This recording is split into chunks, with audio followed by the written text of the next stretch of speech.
Hello，大家好，毛毛。今日帶大家去食豆漿煮魚，食完之後咧，仲會去食一間觀眾推薦嘅店，食牛初魚㗎。咁我哋出發啦，Let's go！喺陳家子站 D 出口度出嚟，往出口嘅正前方出發啦，Go！一直沿住呢條路行就得㗎啦。行喺呢條路度，右手邊咧就陳家子啦，重新裝修過嘅陳家子，非常之靚啊！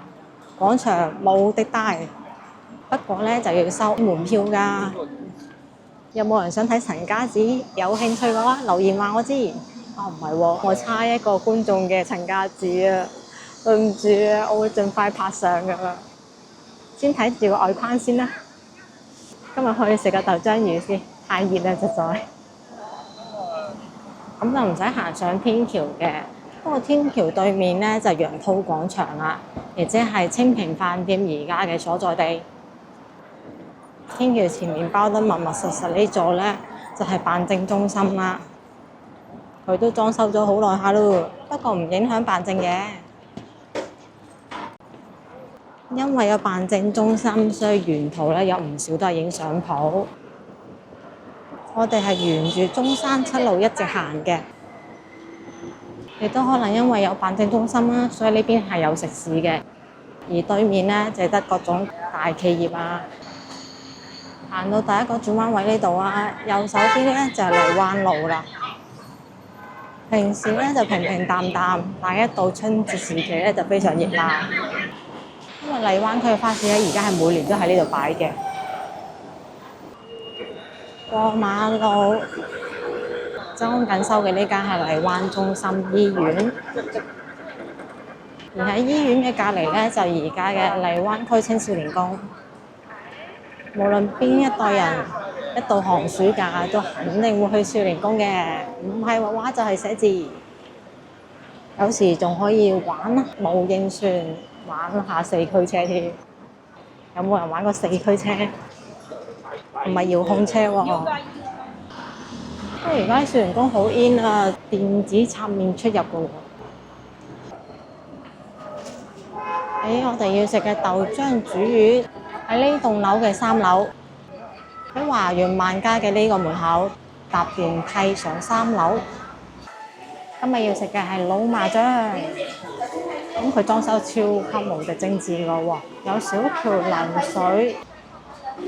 老麻醬係食湘菜嘅，湘菜咧就煮辣，咁佢咧係屬於新式嘅湘菜館，所以裝修非常之好睇。大廳咧係4蚊一位，廳房咧就6蚊一位。紙巾啊、米飯呢啲額外價格咧都有寫㗎啦，問就有㗎啦，紙質菜單，唔係下下都要數碼訂餐嘅。湘菜最出名嘅各種焦剁牛肉啦，佢都有嘅，小炒黃牛肉都係有嘅。所以我會試翻佢呢個豆漿一鍋先，比較特色嘅，用豆漿嚟煮魚，仲有其他材料。呢度品種咧就唔算多，同我哋粵菜差好遠㗎，因為屬於湘菜，係漢族嘅8大菜系之一。主要咧就食一個香辣口味嘅，又唔同四川嘅麻辣啦。睇呢度仲有咩有興趣嘅？我覺得呢個都好過癮啊！茶油走地雞啊，我哋花生油食得多啫，茶油整走地雞啊真係未試過。嘢飲嘅話得3款可以揀啫喎。另外一款湘菜名菜就係各種魚頭啦，呢度就係得一種焦剁魚頭69蚊。而家喺廣州度使現金係流暢啊，但係點單原來係唔公平㗎。如果你有微信，肯掃二維碼落單，解鎖更多菜式啊！嗱，咁啊大概睇一睇佢多咗啲咩菜式啦，實在係多咗唔少啊！你睇連飲品都多咗幾款，咁樣好歧視冇微信嘅人啫。唔怕，我哋好快會出嘅，教你點樣用外國手機號碼嚟註冊微信，解鎖喺中國生活嘅更多方式。始終大勢所趨，為咗便捷咧，係影響咗一部分嘅人，所以我哋只能盡力咁樣學習一下、習慣一下咯。我大部分都辣菜嚟嘅，就好啱搭飯嚟食。所以咧喺點菜嗰陣時，唔好淨係覺得點菜啊，記得轉翻啲主食啊，如果咪到時辣到噴火，就救你唔到啦。但係咪多好多咧？佢啱啱嗰2頁就睇完嘅嘢，而家碌極都碌唔完㗎，仲有甜品添啊！好啦，到時你哋自己過嚟慢慢詳細睇啦，我就去食飯啦。咁我重新選咗一啲菜式啦，而家就落好單，要咗脆皮雞啦、花甲啦、細份嘅一鍋先，同埋呢個茉莉花香豬小排。紙巾咧就一定要嘅話記得退喎，唔好嘥個2蚊雞啊！壽司脆皮雞半隻69蚊，呢度唔單止裝修好，擺盤都非常之好啊！咁69蚊俾呢個擺盤咧，如果按現價嚟講係超值嘅，而且佢隻壽司脆皮雞咧係幫你撕咗大部分，留咗地，睇上去個皮就幾脆，唔會好油膩。食個瘦雞就由肉開始，好正咁嘅樣啊！誒，仲飆緊煙嘅喎，係辛酸喎。客氣啦，哇係大滿足啊！好大啖肉，一咬咧就離晒骨㗎啦。全熟雞唔使擔心禽流感啊，外皮係脆嘅，肉咧就係滑嘅，但係入味程度就差咁啲。呢個雞靈夠啊，所以幾有雞味㗎。靠浸皮咯，因為真係好脆啊！脆就幾脆啦，唔知雞胸肉得唔得啦？睇上去就幾白滑，始終入味程度差咁啲啊，所以顯得好寡淡咯。好彩佢配咗甜酸醬，咁可以搭到一下啦。比肉嚟講算好好食，因為皮夠晒脆，肉又夠滑喎，係差在嗰胸肉嗰度咧，實在係唔夠入味。食比肉啊，比肉就啱啱好啦，非常之好食啊，好食過好多做粵菜嘅燒雞啊！泰椒浸花甲29蚊，哇，係擺盤係有啲驚人喎，開頭係成個波咁上嚟嘅，打開咗之後咧就瘋狂飆乾冰啊！咁29蚊俾到呢個效果，拍個拖嘅話好有氣氛啊！上邊咧就有紅椒、青椒，仲有啲蒜蓉啦，加咗少少葱嚟辟味，擺隻小花嚟做裝飾。份量雖然唔係好大，但係足夠精緻。我就唔客氣啦，仙氣飄飄，真係仲飄緊嘅。係薄荷嘅，確實係花甲。泰椒又真係有少少酸味嘅，咁啊放嘅紅椒可能比較多啦，我覺得係比較辣嘅。起碼辣過口門魚仔嘅，每隻花甲都幾好肉下，隻都好入味。豆漿一鍋先，要嘅係2到3人份，49蚊，會點火保持住個溫度嘅。49蚊一鍋先，擺得耐咧又真係會停嘅喎，又煎豆漿喎，會起嗰層膜咧。呢個咧就冇放辣椒嘅，估計就唔會辣啦吧。呢又幾好飲喎，好似阿媽煲嗰啲豆腐魚湯嘅感覺啊！佢結咗粉同起仲好辣添啊！鱸魚肉同埋有啲竹笙豆腐，用咗少少葱嚟辟味。哦，仲有個番茄，酸味咧非常之輕啊！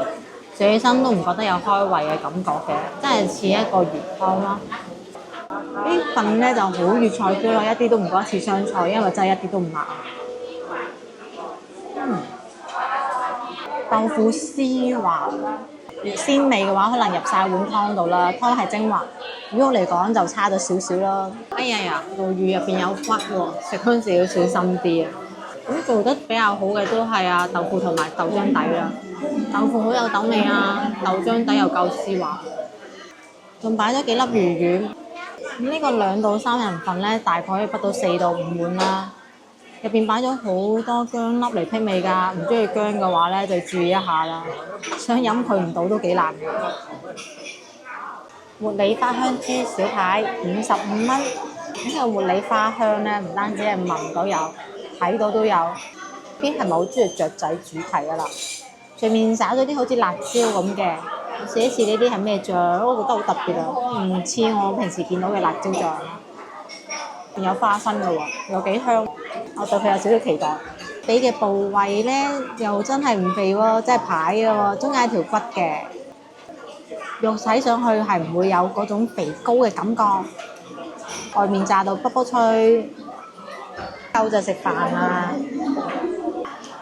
選材咧就偏瘦嘅，就唔似得選香骨嗰啲中意一大嚿肥豬肉啊。佢主要味道咧係香口嘅，香味比較濃，但係同呢個茉莉花咧實在係冇咩關係啊，冇茉莉花嘅味道，淨係聞到茉莉花嘅香味。肉質方面雖然用嘅係冰鮮肉，但係又食唔出有雪藏味喎，呢點咪做得幾好下。得閒轉換下口味，今餐雙菜咧咁就食完咗啦。成餐飯店最好食嘅都係個一鍋先，香濃嘅豆漿底吸收晒魚肉嘅鮮味同埋貝殼嘅鮮味之後咧，真係好好飲㗎。而個脆皮雞同埋個豬小排咧，雖然屬於中上水平，但係對於我嚟講唔夠驚喜。前菜嘅泰椒花甲真係越食越辣啊！我有啲接受唔到啊。雖然雙菜去到本地嚟食咧，只會更辣。咁嗰邊嘅評判標準咧，就話一道菜可以送得到幾多碗飯，送得越多就話越好喎，同我哋嘅習慣好唔同㗎。咁今餐食落嚟咧，我覺得佢原價嘅話，我係唔會嚟食嘅。不過好在佢成日都會搞5折優惠，所以咧今次就要多得天河政府嘅消費券啦。我係用到100蚊買200蚊券嘅，5折嚟食嘅話，我就覺得幾抵下啦。咁我而家就過去埋單啦。咁就埋完單翻嚟啦，尾款咧係俾咗10蚊雞，即係一共食咗210蚊嘢啦。咁佢仲俾咗2張30蚊代金券㗎喎，話100蚊可以用1張，即係圍到7折啦。即係點樣食咧都唔係原價㗎。呢間最大特色係裝修非常之靚啊！就咁大廳都有幾種裝修風格，精緻嘅中式風格，一啲都唔似湘菜館啦。食完又一餐，我咪太壞啦！覺得人哋5折先過嚟食，咁多人排，又唔係個個都5折㗎嘛。食完正餐就係時候過去食甜品啦。我哋依家咧就過去食牛初魚啦。有冇人知道咩係牛初魚咧？我哋沿住中山八路行。牛初魚咧，即係牛產咗仔之後，頭嗰3日產出嘅奶。咁呢種奶咧，蛋白質含量特別高嘅，而脂肪同埋糖嘅含量咧就相對低一啲。而家行到過嚟咧就非常之多人啦，特別係門口嘅呢間湖上酥鋪，哇！真係好多人。人流量咁大係因為呢度就係洲滿街啦。洲滿街咧係一個舊式嘅住宅區，哇！真係車多人多啊，非常之熱鬧嘅一個街區。咁我哋喺洲滿街嘅第一個路口度左轉。呢條路咧就叫石路基，最初期係叫紅樹基。菜市出之起嘅，以前南岸4邊都係俾河涌隔離，呢條路咧就係正出城嘅必經之路。一直行落去咧，過咗南岸牌坊就係南岸村啦，係一個歷史悠久嘅地方。呢度嘅村民咧，大部分都係姓馬或者係姓蔡嘅。咁佢哋嘅祠堂咧就維護得好好，而且附近嘅市馬涌咧都非常之靚。有興趣嘅可以睇翻南岸村嗰期影片。終於到啦，就係呢間啦，觀眾推薦嘅店鮮立方鮮奶巴。呢度咧就有黐價目表嘅，不過睇隔離冰箱啦，更加明明白白啦。每樣單品都有標價。傑嘅酸奶咧就6蚊雞一支，而雙皮奶就8蚊雞一碗。我哋要食嘅金牌牛初魚咧就12蚊一碗，仲有好多品類添喎。比較特別嘅咧，就係呢度有淡酸奶啦，6蚊雞一支嘅。飲無糖嘅奶咧就會比較寡淡，而飲有糖嘅咧又覺得脂肪含量太高會肥，所以咧就會有人選擇鹹酸奶啦。你哋嗰度有冇呢種鹹嘅酸奶啊？鋪頭仔細細就得4-5張台，咁喺冰箱度揀咗自己要嘅品種，去前台呢度埋單就得啦。呢度食，唔該晒。開餐嗱，呢個咧就係牛初魚啦，仲係端嗰種感覺，見唔見？唔係結得好實嗰種嚟㗎，因為佢嘅脂肪含量高一啲啊，所以咧佢面頭嗰種自帶雙皮奶嘅感覺，質感非常之誘人啦，係咪？好 Q 彈嘅感覺啊，真係震騰騰開心心，正過蘿蔔神啦。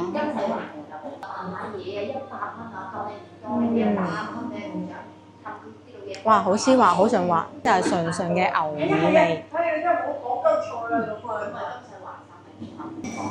不過其實牛初魚咧原本就係高配版嘅雙皮奶，佢係要非常靚嘅奶咧先做得到呢種自帶厚奶皮嘅感覺嘅。而且奶味真係非常濃郁啊，好值得一試喎！食得超滿足啊！非常之多謝呢位觀眾嘅推介啊！咁有啲咩好食嘅記得話我知喎，我會盡快去試㗎。咁今日視頻咧亦都到呢度啦。鍾意我視頻嘅話，記得關注我頻道喎，點個 like 翻去俾朋友仔。我哋下期見啦，拜拜！